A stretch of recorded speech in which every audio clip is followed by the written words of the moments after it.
सौमुख्यनाम परिवर्धितमन्त्ररूपौ वैमुख्यभावपरिमार्जनकर्मबद्धौ प्रामुख्यकीर्तिवरदानविधानकर्मौ लक्ष्मीगणेशचरणौ शरणं प्रपद्ये।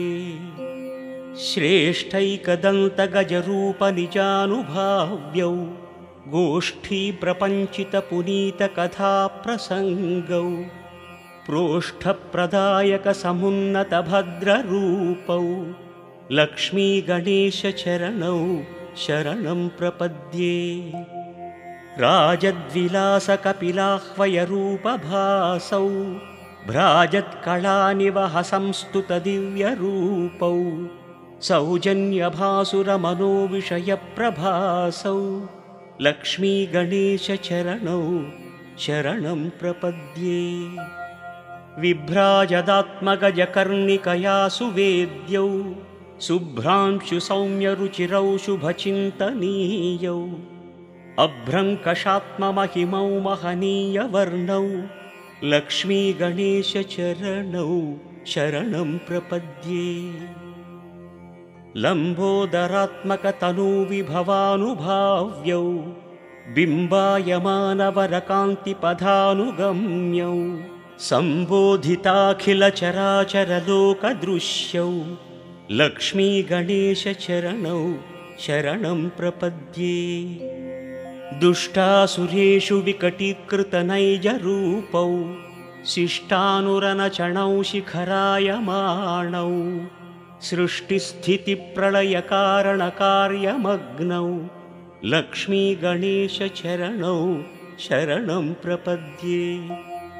निर्विघ्नराजितपथौ नियमैकवेद्यौ गर्वापनेयचरितौ गणराड्विनोदौ सर्वोन्नतौ सकलपालनकर्मशीलौ लक्ष्मीगणेशचरणौ शरणं प्रपद्ये।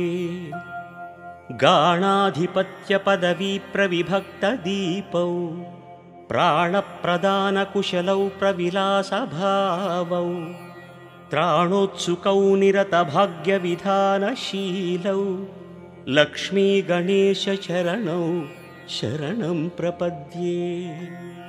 प्रग्धूमकेतुवरनामविराजमानौ स्वाधीनकर्मकुशलौ समभावभाव्यौ बाधानिवारणचरणौ भवबन्धनाशौ लक्ष्मीगणेशचरणौ शरणं प्रपद्ये।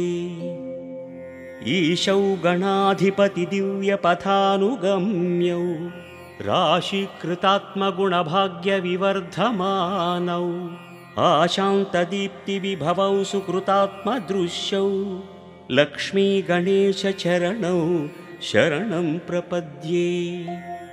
मौळीन्दुकान्तिविशदीकृततत्त्वभासौ केळीविलासरुचिरौ कमनीयशोभौ व्यालोलभक्तिरमणौ वरदानशीलौ